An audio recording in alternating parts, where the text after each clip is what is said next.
another topic though. Who likes to prune trees or bushes? Anyone want to learn how to do that? Yeah. All right, let's get started on that real quick. All right, so I want to know about blueberries. okay, well, we're going to cover blueberries here. So here's some of the tools of the trade, as they say. So we have some pruning shears right here. So these are some of the recommended ones that are more high-end and might cost a little bit more, but will last you a lifetime. So on the pruning shears section here, sometimes just called pruners, we have the Felco variety here, and that's this variety here. Now this style, you'll see like, oh hey, there it is, and you go, it's like, well, that's not the brand. And what's happened is, I learned recently that the patent on this design expired, and then everybody jumped in and like, oh, we'll make some just look just like that.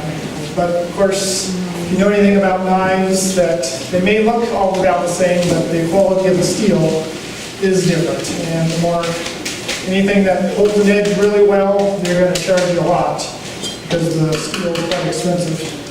And maybe hard to work with. I don't know all the nuances of that, but you usually pay quite a bit for good steel. And that's what these are. These are made in Switzerland and have very good steel on them. Actually kind of hard to sharpen just because of the hardness of the steel, but they hold an edge really well. And these are some other ones I found recently. These are by Steel, the chainsaw company. They make actually some really good arborist tools. They have some saws as well. And you'll notice over here, there's another steel saw. So they have some really nice arborist saws as well. And we have loppers here. So these are the Felco ones. These run about $85 for a good set of those. And then these are some of these steel ones as well. They have a nice set there. I think they're about $95 for these. And that tends to be the range. These are about, I think I paid $45 for these, but they run $45 to $50 for a pair like these. If you want something cheaper, I put this one up here because this one is about $25. I can't vouch for the quality of the steel being it's not probably as good, but there's really good reviews on the quality of holding an edge well. And the company that manufactures them for steel does a pretty good job and knows for high quality stuff. So anyway, these are some ones that you may want to consider. And then, as far as more for tree pruning, you wouldn't use this necessarily on a bush, but for tree pruning, it's very handy. This is my belt. Some people have gun belts. I have a tree pruning belt, so it comes handy rather than trying to clip this on a regular belt. I just slap it on, and it's my little sidearm here. I can pull it out. And this is rather than a samurai sword, this is a samurai saw. And it's made by a company called Samurai. It's a Japanese saw, and it's known as a pull saw. Most of the Japanese saws, even carpentry ones, are pull saws, where American ones are push saws. Instead of going like this, it's more of a pulling motion, so you use a little bit different muscles on it. There's straight ones and there's curved ones, and the curved ones actually have a little bit more ability to grab as you pull it over something, and I'll try not to cut myself. It kind of grabs and gives you a little bit more, you don't have to push down so much. There's a little bit less downward force that you have to put on because it has that curve that kind of pulls into it. It does actually cut both directions, so I'm not quite clear on the pull saw, but it cuts both directions method. But I think the teeth are mainly designed for a pull cut, but it does, and you do a push and it'll actually do a cut as well. So it's fairly efficient at that. And it's nice to have a holster. They do come with holsters, and this one has a little hole at the bottom, so when you get it full of wood chips, the wood chips can have a place to fall out. So you don't get it all packed in there and you can't get it out. So it comes with a nice little hole that allows that to come out. And this one I just attached on here with some leather strapping. Allows me to have the shears at and beck and call, so I can pick them up and grab them and put them back, grab the saw. So when you're up in a tree on a ladder, I found that this is very handy and works very well, as opposed to the loppers, which a lot of people, oh, I want to prune my tree, let's grab the loppers. So I learned from Paul Gauchi that that isn't necessarily the best tool for the job. You can't get super close to the limb that you're trying to take the other limb off of, so it leaves quite a bit of a stub. And also trying to hold this up on the ladder, and I haven't figured out a way to attach it to me so I don't have to hang on to it. So I'm always, picking it up, laying it on the ground, running around the tree working, and then having to run back or haul it around, move it around with me, where this is always handy with me, so. And go with the saw and shears most of the time here, so let's move on real quick here. So there's two different types, and Jeannie actually brought both types for us, so you take a look at hers. So there's a bypass variety, which these are, that means one blade goes past, bypasses the other. It doesn't stop when it comes to the other blade. And then there's the ANVIL type. So that means it stops, one sharp blade comes and hits an anvil and then stops. So the reason why there's two different ones is because there's two different types of wood. There's live wood, green wood, and there's dead wood. And dead wood is significantly harder and tougher and much more difficult to cut with some of these. And sometimes the blades will like spring apart just a little bit when you kind of cut into it, and over time, and you'll see on these right here, after these have cut lots of dead wood, they don't touch each other anymore. There's a little bit of a gap, and it makes it difficult to cut. And especially when you're trying to make a nice clean cut, you need them to be touching exactly like a pair of scissors. So these are very good for dead wood. We don't have that problem. They're more of force, they're crushing, more of a crushing and then cutting motion. And then care and sharpening of pruners. So one of the things that's good to do at the beginning of the season, or even after you've done several trees, is to kind of clean them up and sharpen them. So there's three things you want to do. You want to clean them. That means to get all the sap off them. They'll kind of have this kind of blackish hue and some sticky stuff that accumulates on them, and some isopropyl alcohol, which I have right here, and a rag do pretty good. There are some other solvents for pitch that probably work slightly better, but this is readily available and very inexpensive. I heard the other one is like $12 for a bottle or something like that. So this stuff's cheap. I'll use this, works well. So basically just squirt some on your blades. And since it's a solvent, I mean, you want to let it sit there just a little bit before you start rubbing. Kind of let it soak in, dissolve it, and then you take a rag and just go through and kind of scrub it down and get the pitch off there in the sap. And if that doesn't take care of it, you can do it a couple times. Do a first rubbing, kind of clean them off there. And if it doesn't get them completely clean, you can squirt it again and let it soak on there a little bit longer to get the next level. Kind of you're taking layer after layer off a little bit, a couple layers to get it off on there, and you spray it again and then soak just a little bit. And that usually will clean them up quite nicely.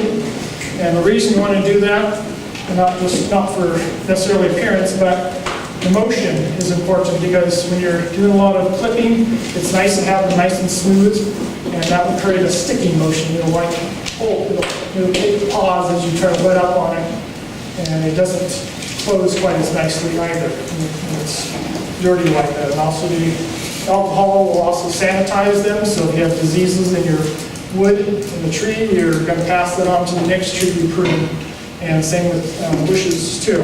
So you would want to do that in between bushes or trees? Yeah, if you have a tree or a bush that kind of looks a little diseased, just squirting it down with some alcohol, put it in your pocket. This is an old eyeglass cleaner bottle. I've had about two of these. I lost my other one. It was a little bit bigger. So I kept this around until I lost it. So I knew I would need it someday. But these are great little bottles, because you just get a nice little mist of alcohol. And these are for all kinds of stuff. It goes for cleaning around the house too, or Just any little thing you need some alcohol on, just a little spritz of it to last quite a while. And the other thing is sharpening. So there's lots of different ways to sharpen these. My favorite way is to use what's called a handy sharp. This one I found there's a little company that sells these. I think there's maybe more than one that sells these too. Handy sharp. There's a space in between. And this is a little tungsten carbide piece of metal in here. And there's different ones, some with a little handle that are a little more expensive. This is handy because it's always with me and you can sharpen all kinds of knives with it. But this gets convenient because it can get in fairly close. You can get it in there. If it's something fairly big, it can be hard to get it in there. Another way to sharpen these is to use called a sharpening stone. And this is one that has a backing on here because it goes with the knife sharpening set. Kind of clamped in there. This is kind of a little Japanese water stone. And they come in different grits. I generally try to use something fairly high grit because otherwise you're spending a lot of time. You're spending 30 minutes on trying to grind or polish it down. It's usually not worth it for something like this. Even kitchen knives, there's a point where there's no point in going any sharper. It's not going to stay sharp for very long, super sharp, and you're probably not going to notice a whole lot of difference after a certain point, as I have noticed. So the best way that I found to sharpen these is to hold them to the blade is towards you and kind of have them completely open. Stick your hand in there and kind of get a good firm grip on it. And then it also allows you to see down the edge of the blade. And so when it's not sharp, where there's little unsharp spots in there, it comes up as kind of a shiny, shiny metal, little spots in there along the blade. It just, when it's perfectly sharp, when you look down it, you'll basically see black. You won't really see anything. Nothing that sparkles back at you. So that's how you can tell where the spots are that need a little bit more work. So for stone like this, it's just, you can do it, but it's just a little bit too big in some cases to really get back in there. But this is a fairly small one. If you have a bigger stone, it'd be pretty much very difficult and you have to disassemble. Some of these, like this one, you can disassemble. Jeannie has a pair here that you can't even disassemble. It's riveted in there, so you really need something small. So I think these are around $15 or something like that. They have a website where you can get them, but they're very handy for putting in there, right into the blade there and sharpening it. What's the name of it? Handy, H-A-N-D-Y, and sharp. Can't you take shells apart? Yes. Yep, they come apart.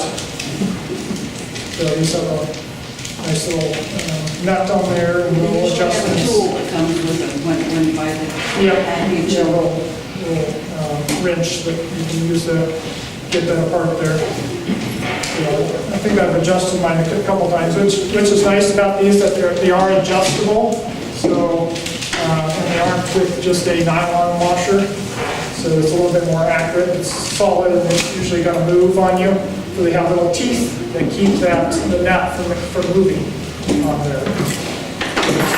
They have this kind of a little teeth like a deer on there. It's because there's another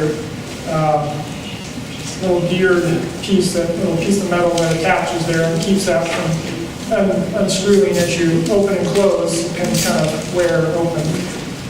I have another pair here that, this was my original pair about probably 15 years ago. And I still have the holster for it. They came with the holster and I still use the thing because my other ones didn't come with one. So I use that. So these were a Turf King that I got at Fort Myers or something for like $20.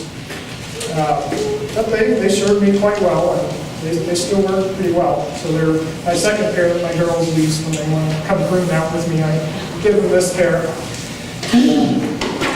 So the little holder that keeps them closed is kind of barely hanging on and kind of falling apart. This has like a nylon washer in there, so you kind of have to be real careful when you're tweaking and It does come off over time, it loosens up a little bit, so don't need too much more on that. Oh, and then last step, so there's 3 steps in preparation. The last step is oiling it.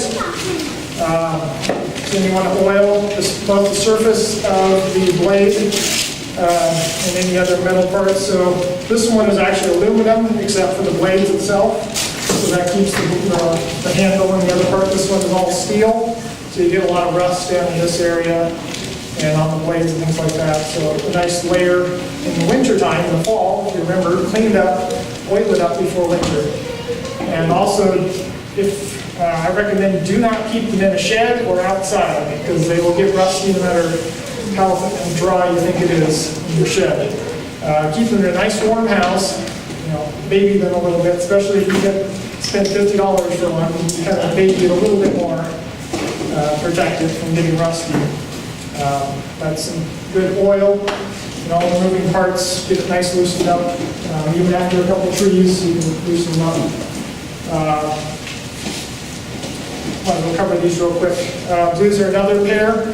These are I use for thinning apples and pears and any other fruit when I need to thin to remove some of the fruit so the others can get bigger. Also good for thin little, you can do it for harvesting produce, or you want to cut a stem, or for small bushes, or you just need to do some small work really quickly. These are kind of like needle-nose pliers, and these actually have a little bit of a curve to them.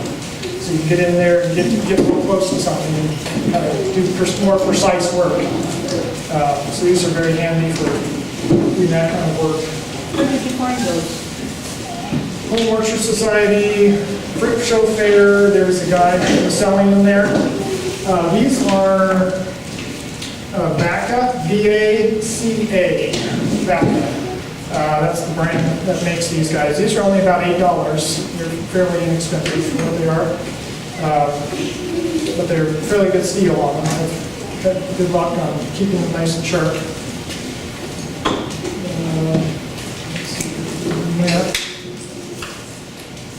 Move on to pruning real quick here. So this is kind of some I guess the way you attack a tree, where the things you want to look for. So first you want to start out with dead wood and take all the dead branches off first. Ones you obviously know you don't want to keep. And then also broken limbs, you want to take those off next. And then go to a lot of the water shoots, or sprouts, excuse me, I only say shoots, water sprouts, and those are the ones that generally go way up high, fairly quickly and go straight up. Take those out, those are an obvious thing to get rid of. And then also hanging branches down, ones that are going kind of straight down. And generally, sometimes you want that, because if you're up real high and you kind of want to bring the branch down, those can be useful, but most of the time, they're not going to be producing fruit and they're going to be getting shaded out. So you want to take those off. And then crossing branches, ones that are going, they start at different locations and they cross, kind of keep everything going parallel out from the tree as much as possible. And then I want to go through a couple of pictures here, introduce you to Paul Gauchi. He's been one of my mentors for learning how to prune trees. He's been doing it all his life and he's a professional arborist. So this is his orchard up in Sequim, Washington. And so these are all his different apple and pear trees that he's pruned in there. Up close, a little bit of the structure of the tree. So that previous one with the diagram was more what you call an ornamental tree, and there's different ways. So if it's a fruiting tree, you want to prune it probably completely different than an ornamental tree. Like the trees out back and out front here, you don't want to prune them like a fruit tree. You want the beauty, so you want them all nicely filled in, a nice curvature at the top and things like that. But for fruit, you're mainly wanting to get light into the fruit area where the leaves are for that particular fruit. And then a little bit different structures. Just normally about 2 feet off the ground sometimes. There's basically two different ways that you can prune a tree when it's first getting young. You can let it grow up to be 6 or 7 feet and then take some branches off and have them kind of come down, kind of umbrella shape. Or there's more like an open vase type where you start to take the center leader off, the main stem, and then you let the side branches come out. Maybe 4 or 5 different angles. You find some good ones that are all kind of coming out at different angles. These are called bench branches. That's the term for them. And then, so these come up to a certain point, and then he's basically finding this probably was going off that way, and then this was a branch that was coming off perpendicular to it. That he sent off coming out that way, and they both kind of grew. He trained, well, not really trained, but the way it was going was that way, so he had a branch that was kind of going the opposite direction and kind of forking.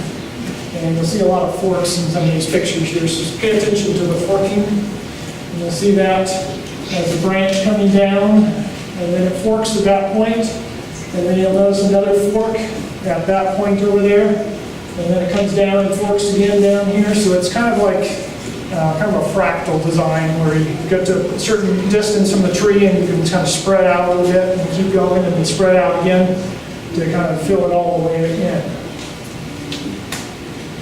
And so this is kind of the other style. Instead of starting at about 2 feet and then spreading out, this one's been left to go to about 6 feet or so, and then selected for branches near the top, coming out at different angles, different branches. And then prune to take a lot of the top material off, those little branches that are coming off here to open it up, let the air go through. Airflow is important, and sunlight is important. And here's what it looks like when there's a bunch of fruit and leaves on it. So you generally don't have a whole lot near the trunk area, but it's more all the foliage and apples more towards the outside area. And there's just kind of more up-close view, so you can get quite a bit of fruit if it's mainly the total amount of fruit. So if you don't thin the fruit and you have it all over the tree, you're going to get little tiny apples. That's generally what will happen unless you start knocking them off. And a lot of times you'll get maybe 5 or 6 in a cluster of little apples. So it's good to select. Usually, if the tree is not very healthy, you want to just take it down to 1, maybe 2 if it's extra healthy, but that allows you to get bigger fruit that way. And then there's some other pictures. You can see the foliage there. It fills out really good from when it was pretty bare. And that's also in foliage there, showing a little bit more of the structure. Some of the fruit there, he has very rich soil because he's added wood chips to the soil and compost over the years. So these trees produce large amounts of fruit with really no thinning on them, because he takes out a lot of the interior. And then there's kind of an overview of all the trees. You can kind of see the structure of the trees in there. These are spaced out about 15 to, you can recommend about 18 feet now. Between the trees, so that they have enough room so they can even spread them out far enough and have, maybe a 2-foot walkway between them so when you get around there, so you don't get them too close. And so this is kind of the structure here, top-down view. So you can see some of the decisions that were made as far as coming out to a certain point and then branching and trying to keep it. There's space in between each one, so they're not real close to each other. Dan, Yeah. so he doesn't use a ladder to pick his apples? Nope. In fact, he usually waits until they fall on the ground and then picks them up. Because he has wood chips everywhere, so it's soft and they're fairly close to the ground. So he just said, oh, well, I guess they're ripe now. So he waits till they fall on the ground, so they don't have to... Yeah, that way he knows that they're ripe. He doesn't pick them up. It actually is better for long-term storage. You want to pick the apples just a little bit before they're completely ripe, because they'll keep a lot longer that way. And then, so some side views here, and also the give you an idea of what you want to look for as far as what to remove. So this would be a well-pruned tree side, and this one has some issues here that you want to remove. So these would be the water sprouts that are coming up. You'll probably have seen a tree that hasn't been pruned in a long time. It's just going up, up, up, all over the place. So when do you prune those off? Because mine are like that enough, but Whenever you have time. Just keep That's the pruning them answer. In fact, I've heard that a summer pruning is actually better if you have the time, which most people don't. So they do it in the winter time, but a summer pruning will heal over more quickly, and unless, when it's dormant, it's, when you prune it, when it's dormant, it tends to put out a lot more foliage, more growth when it does come alive in the spring than if you didn't prune it during the winter time. But you know, that's the most convenient time. Nothing else is really going on in an orchard or garden during that time, so. So you won't necessarily kill it by pruning it at the wrong time? Now, the only thing, so cherry trees, a stone fruit, you want to prune during the summertime is the best because of disease issues. They like to heal over during the summer.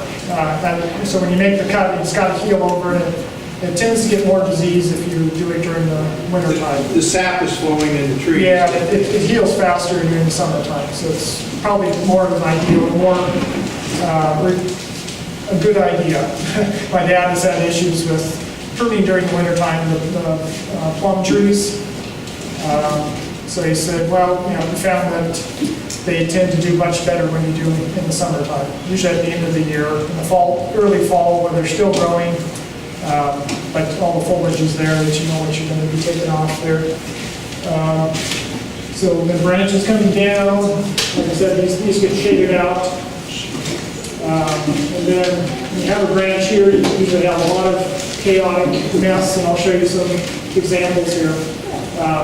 But having these to be too long usually interferes with other branches that are more close together at that point. As they come away from the tree, they're getting further and further apart, so you have more room for longer branches.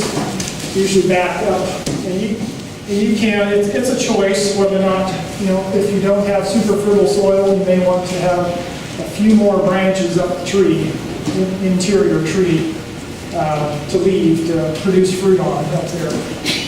So, but they just need to be kept short and not get too long and interfere with each other. Chop those off, and then clean off extra branches that are, as you come down, they're going different directions. And the ones that are going in towards another branch, so it tends, you get branches that are coming in towards each other, try to chop them off so they, don't interfere with each other so much. And the ones that are, parallel with another branch, really close, take off one so that the other one has room, and just crossing branches, things like that. So let me show there another side view of the structure of a different tree. So this is the one where it's left to go a little higher before it was left for the bench branches to go out. So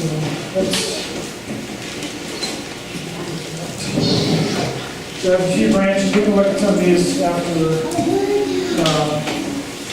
done here. So this is the typical mess that you usually get, that you find, and you're like, oh, where do I start? And that's the big question. So basically, it's kind of have to have a vision of where you want to go, what the shape that you're wanting to achieve, and you kind of study it and look at, okay, what do I want to achieve with this? So we want to look, okay, well, here's the main part. It's going out, and here's something. Well, this is kind of going up. And it's got a bunch of tangled mess. Maybe I don't want to that. Well, this one's going out, so I'll make a nice cut here to get rid of this mess. And then I can see, well, there's some that are just sticking up. There's maybe, this one would probably, I would say, just because it looks like it might produce some fruit. There's fruiting spurs, and there's vegetative growth. They look a little different. Usually they're kind of wrinkled near the bottom, and you kind of look at these a little bit later here, but usually the fruiting spurs, like these here, have a little bit of wrinkles in them at certain points. That's usually my identifier that, oh, maybe I should leave that and just, chop the top off a little bit and let that produce some fruit. So then other branches that are just kind of, so this would be a good, kind of a fork. But if I wanted to come out here, these two would be parallel. They have plenty of room. This one could be left. This one, if it was going over the top, it looks like it's going to be, shading out this other one below it. I want to think about, okay, which one do I want to save and take off one of these? Either the lower one or the upper one. Depends on how close to the ground I am or which direction I think I want it to Would you go. demonstrate? Sure. So, I can make a cut here. So this one I want to come in here and snip it there. And this one maybe too big to cut, so then I'd go for my saw. So I can get about halfway through, let me grab my saw. And then I can come in here and make a mess on the floor here.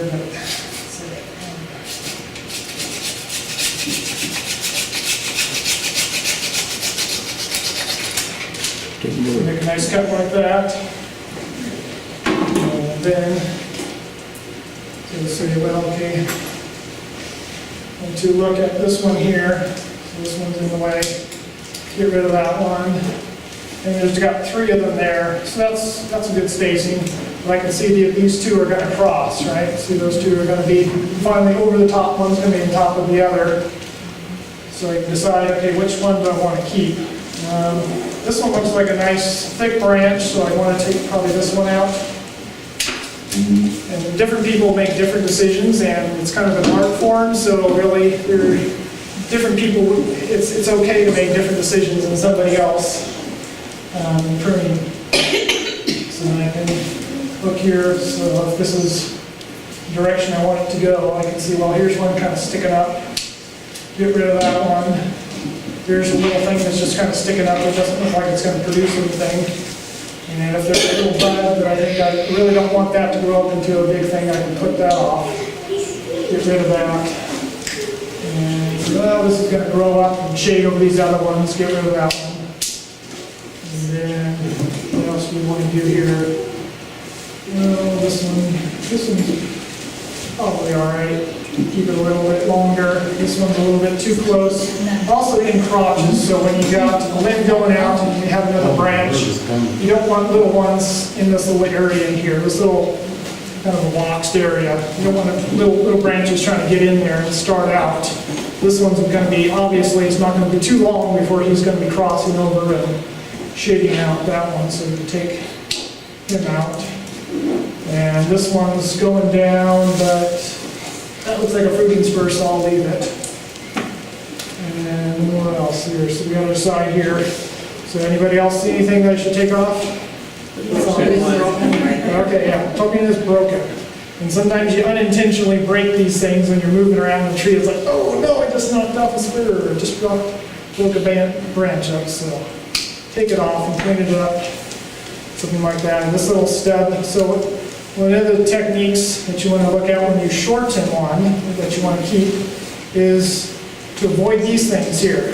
So what happened here is that it was cut right about here, and then it died back to the bud. That was before that. So, and this is now all kind of dried up and dead, and it's just kind of gets ugly and kind of sits there. It's functionally fine, but I like to clean them up, make them look nice. Here's another one up here. So when you cut it, you can actually, you can see all the buds on here, and you actually can pick the direction that it's going to go. It will tend to, wherever it cut, there's a bud that was right here on the tip, right, when I cut it, and it went the direction that the bud was pointing. So I can guess, I can say, oh, okay, I want it to go that way, or I want it to go that way. And you can make a choice just by where you cut it. So on this one here, there's a bunch of little buds. There's kind of you can say these are nodes and internodes in between. Same kind of terminology. So, well, I want this to go, I don't want it to go up, so I'm not going to cut right after a bud that's going up, because that'll make it go up. I want it to go, let's see here, out. So I want it to go this way, out. to continue the path and make a jog and continue to go out. So I want to, you can just run your pruners back, and you hit a bud that's going out, and just go click. And then it'll produce a shoot that goes straight out at that point. So you can just kind of pick your direction, which is kind of, In some of these examples, silhouettes you've shown, it looks like they've weighted the branches to train them to go a certain direction as well. it looks like that, but it wasn't actually done that way. Okay, that's what yeah. The fruits and the pruning technique was used to do that. Okay. These particular branches, they load up full of fruit, very heavy, and it just pulls those branches down and bends them naturally. So very little needed to be done to actually make them that way. Now prune trees, plum trees, they tend to go straight up. That's what they like to do, and pear trees as well. So those take a lot of care, and my dad said you can prune them, find that bud and try to get them to go sideways and out. And so there's a little bit of pruning technique, but you can also take that big branch and put a weight on it and just kind of pull it down. Don't too much is going to break it, but pull it down with the weight. I found that if it's a floating weight, where it's got a string or something on the weight, like a bag of gravel, that up and down motion with the wind, it'll tend to go crack. I've lost a couple branches doing that. But if it hits the ground and makes it kind of stable, like a piece of twine to a bag on the ground that's full of rocks or some kind of weight, cement block or something like that, where you can hold it to a point and stop, and you say, okay, it'll sit there. It'll eventually grow out straight, and you can get a horizontal branch of a pear or fruit tree. So anyway, there's some different methods there.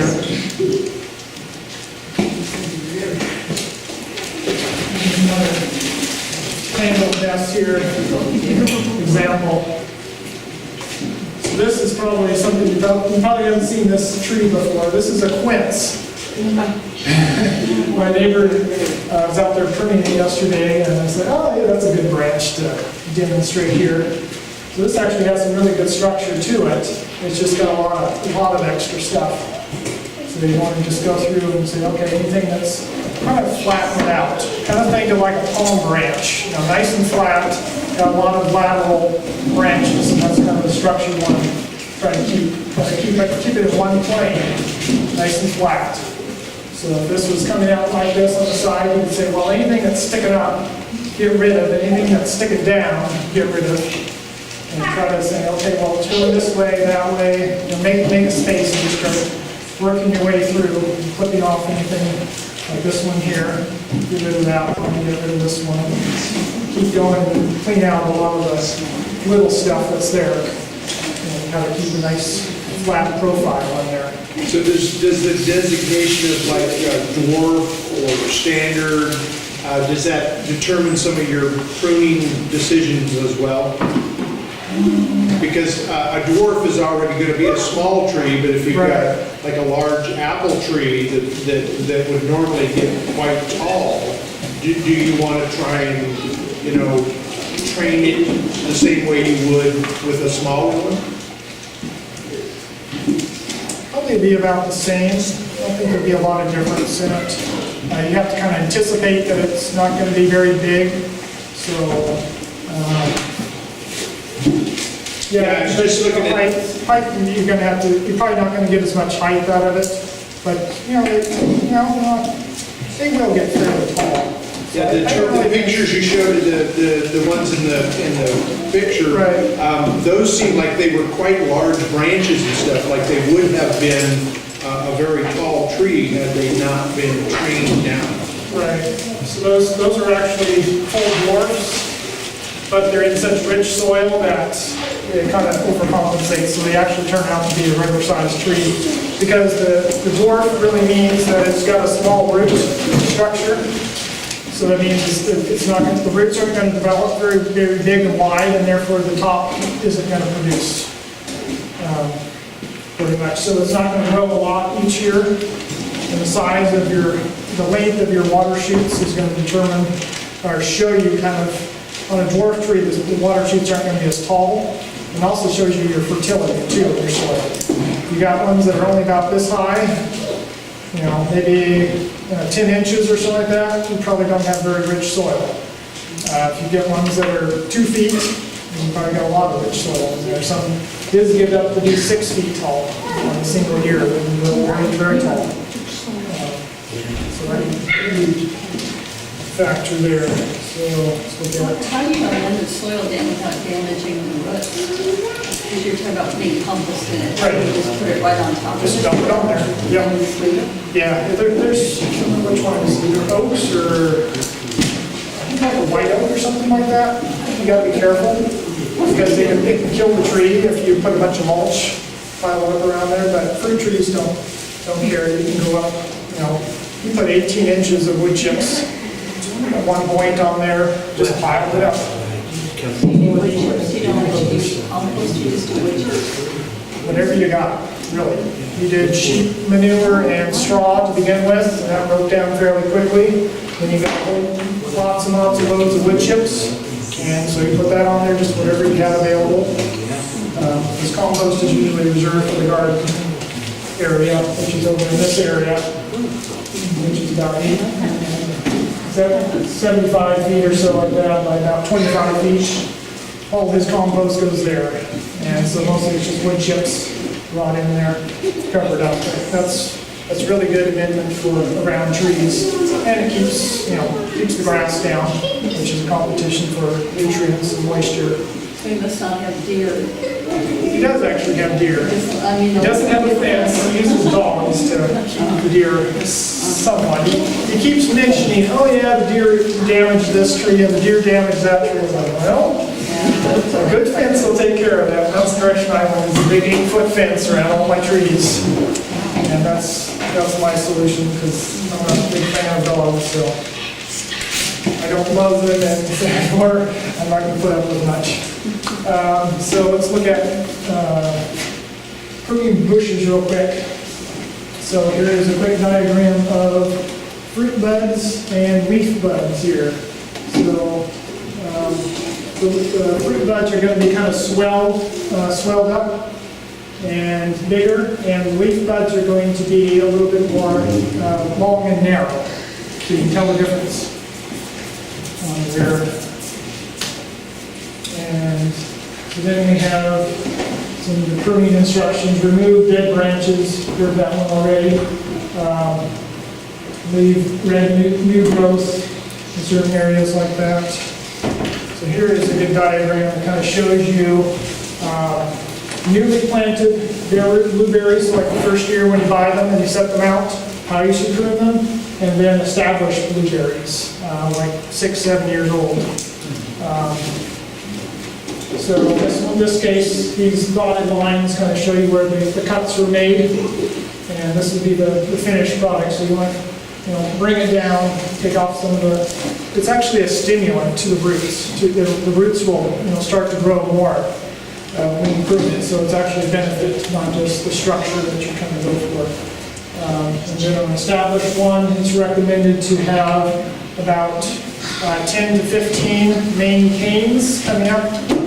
We call these canes that are the ones that come up from the base here and then go straight up, and then they have branches off of that. So you want about 10 to 15, somewhere in there. And then they say you want to have 3-year-old to 6-year-old canes are going to be the most productive. And then above that, 7, 8, 9, those you want to start taking out. So after 6 years, it's best to start taking out some of the older ones, and then let some new ones that came up in the middle there that year, you can leave those and say, okay, that's one of my good, I'm going to keep them at mature.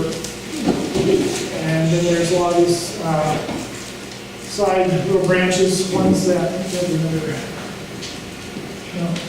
one or two. But anyway, so you want to take out a lot of the smaller, little twiggy stuff that's more like this.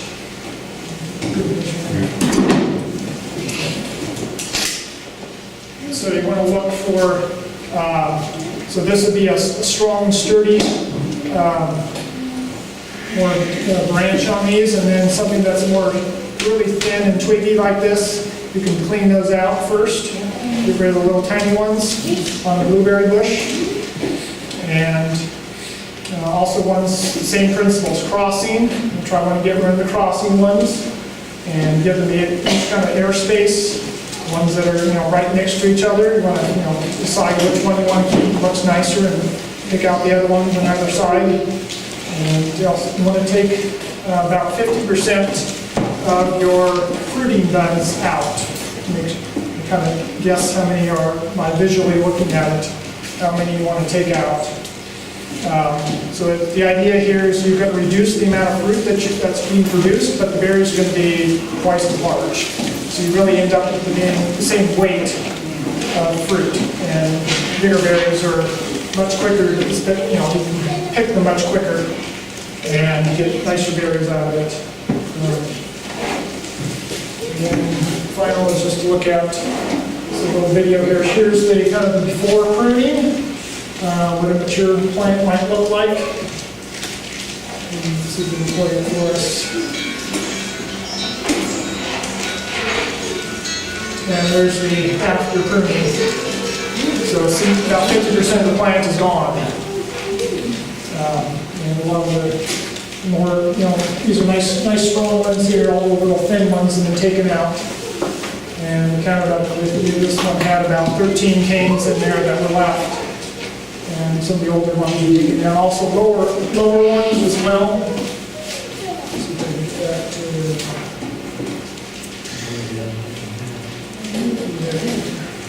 there. So some of the lower ones here, all these little ones that are just kind of slowly.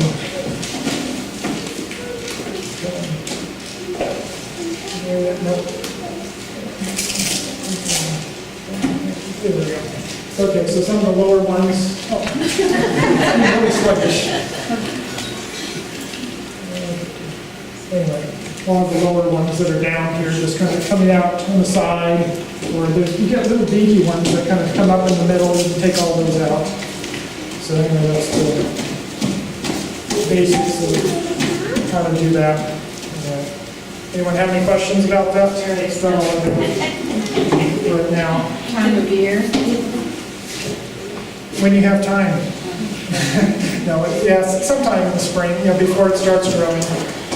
After it's grown, years, winter time, sometime. Doesn't Whenever really you start matter. going to do your clippers. Whenever you're standing there. Yeah, whenever you see a branch that shouldn't be there, take it out. And actually, Paul, in the springtime, when those water shoots start to come up, he's out there knocking them off, breaking them off. So the tree isn't putting this energy into wood that's just going to be chopped off anyway.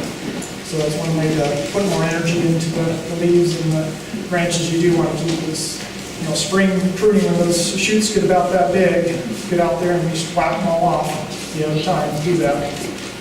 That's beneficial there. Anyway, anyone else have any quick questions about that? So let's close with the word of prayer, and then we can look at some of the stuff I have on the table. You can, see if you have any more questions, and we'll look at some of the stuff there. So, dear Heavenly Father, we love you, and thank you that we could come together this evening and learn about what you have created. Help us to be diligent and to be persevering and to learn the lessons that you want to teach us through gardening and through orcharding and other things like that. Be with us as we travel, to keep us safe. In Jesus' name I pray. Amen.